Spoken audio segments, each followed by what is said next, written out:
sacudiu tudo, sacudiu a casa inteira. E todo mundo teve que sair correndo. Foi muito difícil.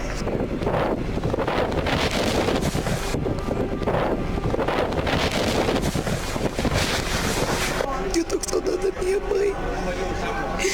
Eu queria registrar o quanto a minha mãe é importante.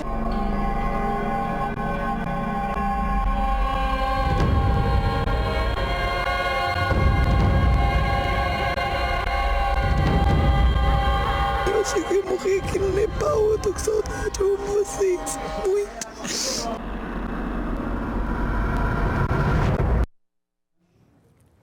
Boa tarde. O relato que você viu em vídeo é de uma mineira que passou pelo pânico do terremoto no Nepal no último sábado. Esse terremoto que já matou mais de 5.000 pessoas.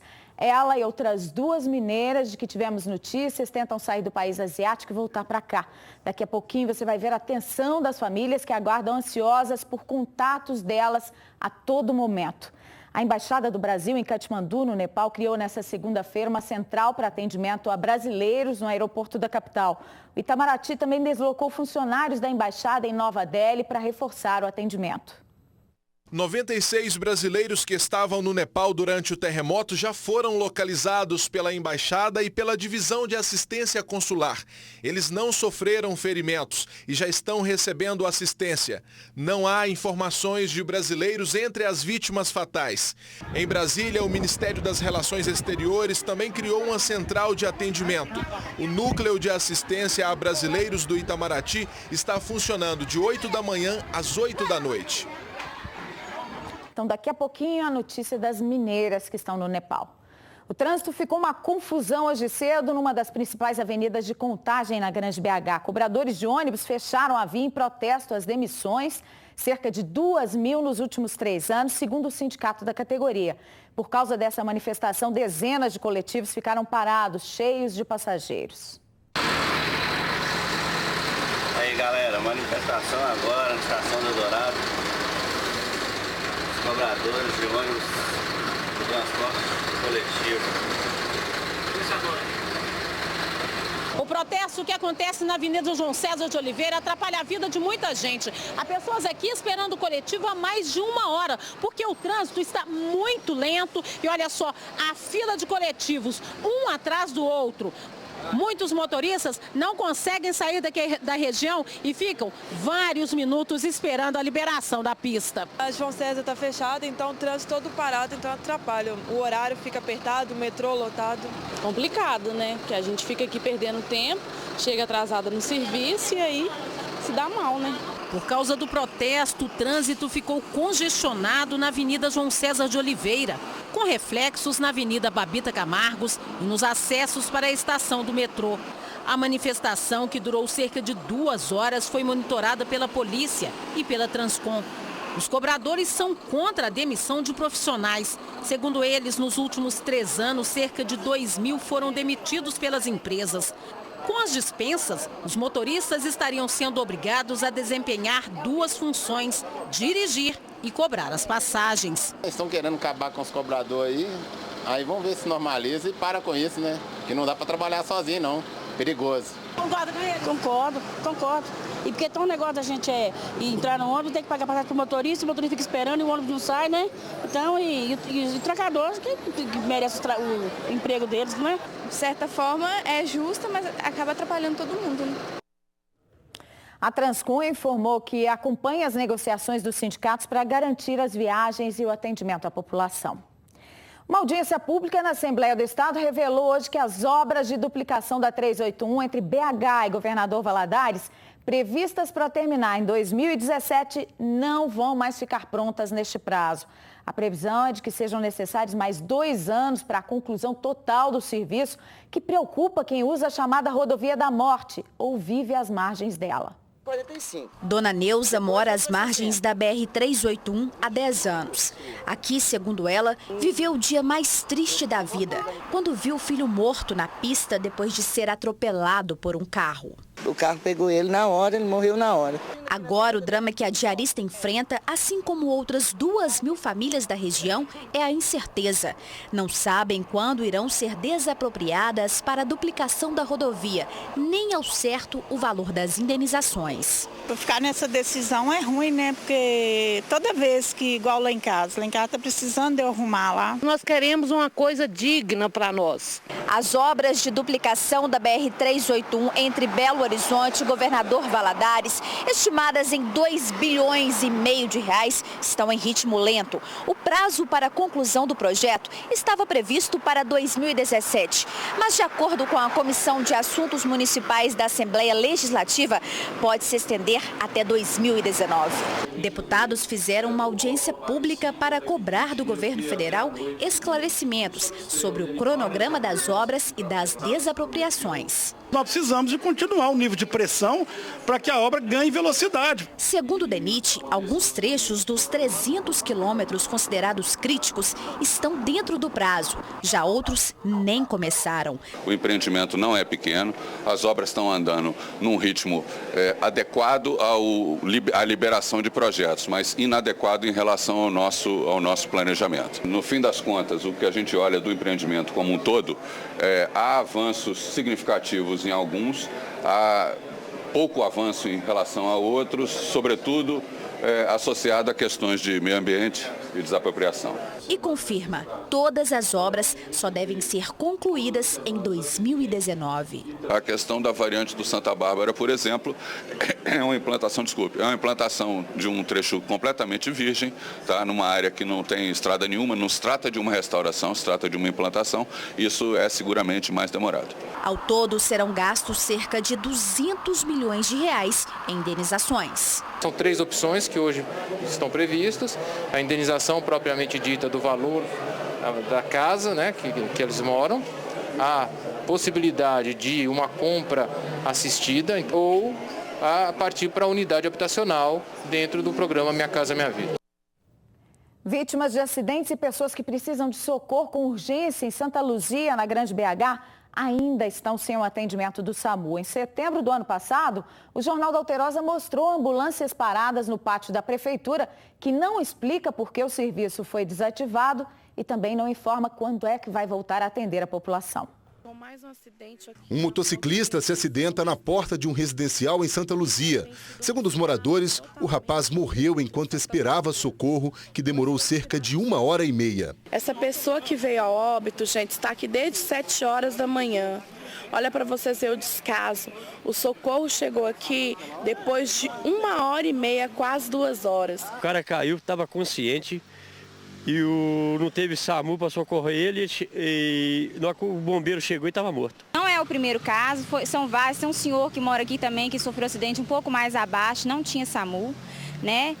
Tem que vir de outras cidades, aqui não tem sinalização, não tem quebra-mola. A Santa Luzia está jogada literalmente às traças. Com a falta do serviço de urgência, quem pilota moto e fica mais exposto a acidentes, percorre as ruas da cidade com medo. Recentemente, uma pessoa que é parente meu precisou e demorou muito para chegar. E quando chegou, houve até uma indagação deles por que não levou para o hospital nós mesmos. Em Santa Luzia, o serviço do SAMU está suspenso desde 2013. A administração pública não esclarece o porquê do fim do convênio.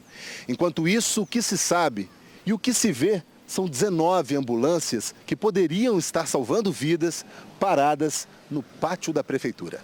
O Jornal da Alterosa mostrou que os veículos estão ao ar livre, sujeitos à ação do tempo, desde setembro do ano passado. Para os quase 215 mil habitantes da cidade, uma situação absurda. Falta de organização da Prefeitura, infelizmente um descaso com a população luziense. Infelizmente é isso que a gente vê. Sofreu um acidente, como é que fica? Vai de ônibus, né? Fazer o quê? Este vereador acompanha o caso dos serviços públicos de Santa Luzia de perto e conta que há tempos luta pelo retorno do SAMU. Nós, vereadores, não só eu quanto os demais, nós vemos fazendo a nossa parte, cobrando. O Estado não se manifesta, a Prefeitura Municipal também não se manifesta. E o grande prejudicado é o povo, então a gente vai procurar o caminho que é o judiciário para tentar resolver essa questão. O Ministério Público já deveria ter agido.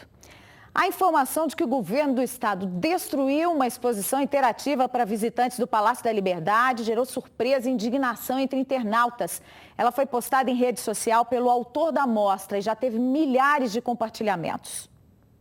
Marcelo Dantas, que mora em São Paulo, publicou um desabafo que já teve milhares de compartilhamentos.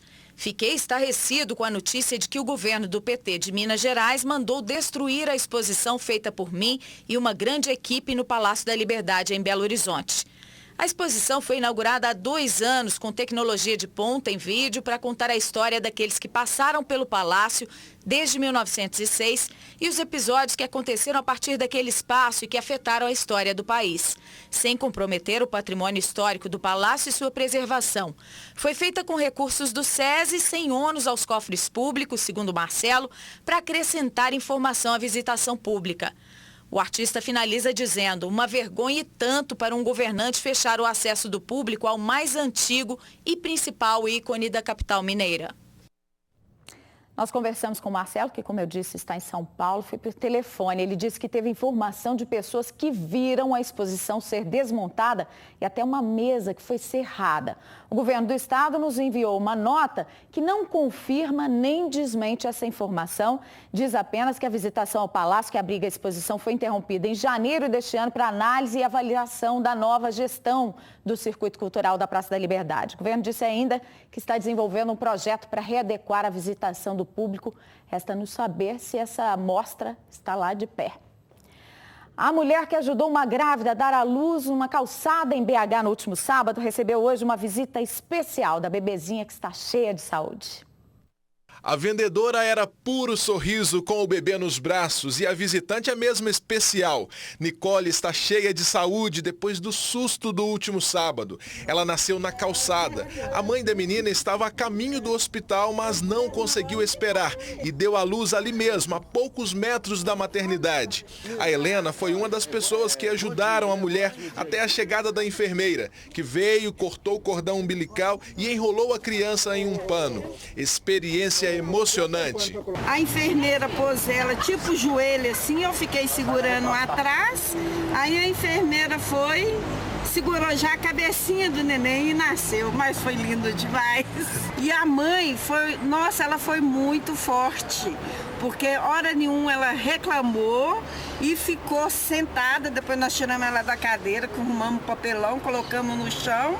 E tudo improviso, né? Tudo improvisado. Aqui no Jornal da Alterosa, o telespectador ajuda a trazer a notícia. A Úrsula Gomes, do bairro Petrovale, em Betim, nos mandou um vídeo mostrando as condições precárias da Rua Itália, onde os moradores aguardam pelo asfalto há 6 anos. Essa aqui é a rua onde eu moro. A prefeitura não toma nenhuma solução. Eles falam que vai colocar asfalto aqui e não colocam. A Prefeitura de Betim informou que a Secretaria de Obras vai iniciar a pavimentação no local depois que a Copasa fizer a rede de esgoto. Já a Copasa diz que os moradores têm que fazer o pedido. Só depois será elaborado um projeto para implantar a rede de esgoto no local, que isso não demore. Um motociclista morreu num acidente com um caminhão em Itaúna, no centro-oeste do estado. Ainda em choque, o motorista da carreta não quis gravar entrevista. Para a polícia, ele contou que seguia no sentido Itatiaiuçu-Itaúna quando foi atingido na traseira pela moto. Ele estava devagar na subida, como vocês estão vendo, e sentiu um impacto na sua retaguarda. Ao verificar, deparou com o motociclista caído ao solo, juntamente com a moto. Com o impacto, a moto ficou bastante danificada. A batida foi tão forte que chegou a amassar o para-choque da carreta. O motociclista Maurício Rosa dos Santos, de 61 anos, foi socorrido pelo Corpo de Bombeiros e morreu a caminho do hospital. A perícia esteve no local, mas ainda não se sabe como Maurício perdeu o controle da direção. Segundo a versão do condutor do veículo de tração, que não tinha como outro obstáculo para atrapalhar o motociclista. O trânsito na MG 431 ficou interrompido em um dos sentidos. Parentes e colegas de trabalho de Maurício foram até o local do acidente para retirar a moto, mas abalados preferiram não falar com a imprensa. Gente do mundo todo acompanha consternada as notícias sobre o terremoto que atingiu o Nepal no último sábado, com números de mais de 5.000 mortos, cerca de 10.000 feridos e a destruição de monumentos históricos como os templos belíssimos de Katmandu. 96 brasileiros estavam no país asiático no momento do tremor, que foi de 7,8 graus, isso segundo o Itamaraty. O Jornal da Alterosa teve informações sobre 3 mineiras que estão entre esses brasileiros tentando voltar para casa e que fazem contato com as famílias graças à internet. A foto mostra a estilista Simone Nascimento Antônio correndo com uma criança que ficou perdida no meio do terremoto no Nepal. A mulher de 38 anos estava há 2 semanas no país asiático quando a tragédia aconteceu. Por meio da internet, ela contou como foi surpreendida pelos abalos. Eu estava dentro do banheiro e quando aconteceu o terremoto, eu só consegui segurar nas 2 paredes do meu lado. E eu fui, na verdade, eu fui muito sortuda que eu estava num lugar seguro. E que eu nem caí, eu estava sentadinha, né? Então... Ela revela ainda como está a situação nas áreas atingidas. Faz já uns 3 dias que a gente já não tá já não tinha luz, já não tinha água, não tinha nada funcionando. Então, nesse momento, realmente virou um caos. Não muito desorganizado, mas um caos, né? Ao contrário de outros estrangeiros que estão no Nepal, a estilista mineira afirma que não pretende deixar o país agora. Aqui eu acho que eu posso ser muito mais útil. Essa é a verdade. A informação que a gente teve aqui é de que a estilista conversou com os parentes no sábado, logo após o terremoto, e informou que estava bem. Depois ela deixou de dar notícias e somente nessa madrugada é que conseguiu fazer um contato pelas redes sociais. E agora há pouco ela conseguiu então falar diretamente com a família, também pela internet. O irmão da Simone está aqui ao meu lado. Pelo que você viu e pelo que eu vi, a Simone não pretende deixar a cidade correndo, né? Não. Agora a situação lá realmente é caótica, aeroporto lotado, estradas lotadas.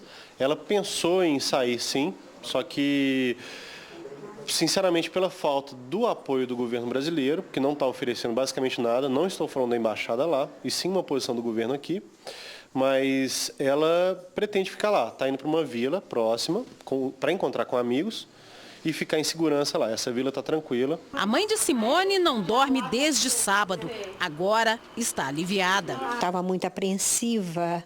Ontem o dia inteiro eu só chorava, porque eu estava sem notícia da Simone desde sábado, né? Quando aconteceu o segundo terremoto. Então, aí eu fiquei mais apreensiva. E a falta de notícias, né? Então, eu realmente estava muito agoniada. Outra brasileira que enfrentou o terremoto é a empresária Adriana Carla Faina, de 37 anos. A paulista que vive em Uberlândia, no Triângulo Mineiro, teve que abandonar a pousada onde estava hospedada, no vilarejo de Shanghong, após o primeiro abalo. Ela postou um vídeo na internet relatando os momentos de desespero que viveu. Foi a pior sensação da minha vida. A gente estava tudo lá dentro, aí a gente saiu tudo correndo aqui para fora. Isso aqui é muito alto, tipo, a gente achou que ia cair tudo. E eu comecei a chorar e foi horrível. Eu tô com saudade da minha mãe. Eu chorei o tempo todo, foi, sei lá, uns 1 minuto de terremoto, assim. Eu achei que eu ia morrer aqui no Nepal, eu tô com saudade, eu amo vocês muito. A outra mineira no Nepal é a Graziele Coelho Pereira, de 42 anos, que é de BH e foi para lá como voluntária de uma ONG para fazer um trabalho social numa escola que agora abriga vítimas do desastre lá em Katmandu. O terremoto foi no dia do aniversário dela. Mas a Graziele está bem, tem falado com a família pela internet também, só não tem previsão de retorno ainda. Perigo numa rua do aglomerado da Serra, em BH. A via é asfaltada, mas não tem calçada, é estreita demais e falta visibilidade para os motoristas, o que coloca pedestres em risco. Na semana passada, um idoso morreu atropelado no local. Ela é estreita, muito inclinada e com o asfalto todo irregular. Essa somatória de problemas faz da rua Alípio Goulart um perigo.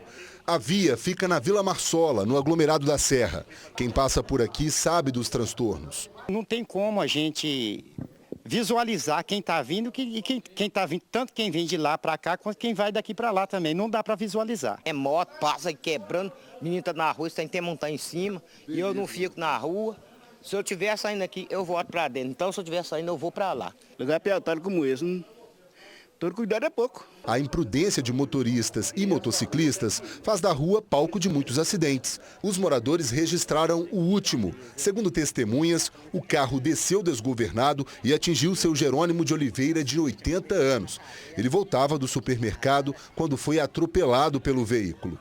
O idoso foi socorrido, mas morreu no hospital. O filho dele está indignado. Se tivesse espaço, né, lugar, um passeio para a pessoa, pelo menos dava para correr na hora, né, mas não tem um passeio, se passar o carro ali, espreme uma pessoa na parede, que não tem um lugar do cara recorrer com segurança, não. Desde o ano 2000, a comunidade corre atrás de uma solução. Na época, o pedido de reestruturação da rua foi aprovado nas obras de orçamento participativo. Só que até agora, nada foi feito. O que a gente pede? É que o poder público olhe um pouco para esse povo e cumpra com aquilo que nós discutimos junto com os trâmites do nosso direito e dever. A Urbel, Companhia Urbanizadora de Habitação de Belo Horizonte, informou que a rua Doutor Alípio Goulart já foi urbanizada por meio do orçamento participativo do ano 2000. Disse ainda que não há previsão de um novo trabalho no local.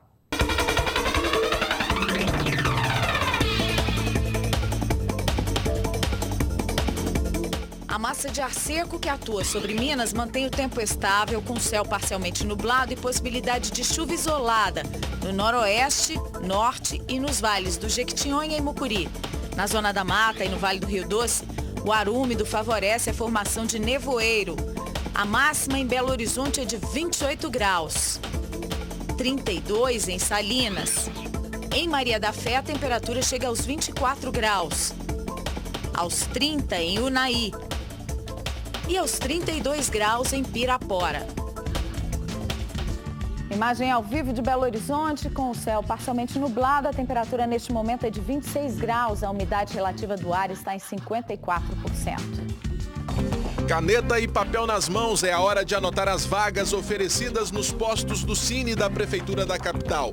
Uma vaga para ajudante de serralheiro, salário de R$1.000. 4 vagas para garçom, salário de R$840,42. 2 vagas para cozinheiro de restaurante, salário de R$1.500. No nosso site você encontra muito mais oportunidades no mercado de trabalho. Acesse alterosa.com.br/J1. Moradores da região centro-oeste do estado sofrem com surto de dengue. Bom Despacho e Pará de Minas estão entre as cidades com maior índice de infestação. Dor no corpo, febre, diarreia, vômito. A manicure teve dengue na semana passada. As pernas dela ainda estão avermelhadas. Assim como Andréia, muitas pessoas com sintomas da doença têm procurado diariamente os postos de saúde da região. Seu Sebastião é uma delas e também aguardava no pronto atendimento de Bom Despacho. Senti dor no corpo de todo lado. Em Bom Despacho, somente esse ano já foram notificados cerca de 900 casos da doença. 70 foram confirmados. O que chama a atenção é que, apesar do número de confirmações não ser alto, o Lira, levantamento rápido do índice de infestação do Aedes aegypti, está em 13,1%, considerado muito alto. Essa pesquisa do Lira, ela nos mostra 2 pontos, que é realmente a positividade de larvas que nós temos no município e também onde que estão essas larvas. O Ministério da Saúde preconiza que o índice de infestação da dengue seja de até 1%. Pará de Minas está com 13,5%. 38 casos foram notificados e apenas 5 confirmados. Dona Neuza faz parte dessa estatística. Foi horrível. Parece que passa um trator em cima da gente. Presta depoimento à Polícia Civil. Neste momento, o motorista da BMW que fugiu depois de provocar um acidente com 6 feridos na Praça da Liberdade, nesse domingo em BH. O condutor é Célio Brasil Júnior, empresário de 23 anos de Lagoa Santa, na Grande BH, que teria escapado do local do acidente já quando a PM estava lá. Com a fuga, ele evitou a prisão em flagrante, uma multa de R$ 1.915 e a fiança também imposta em caso de embriaguez e porque havia suspeita neste caso. Fique agora com o TV Verdade. Tem outras notícias nos nossos noticiários logo mais 6:45 da noite. Até amanhã. Boa tarde para você.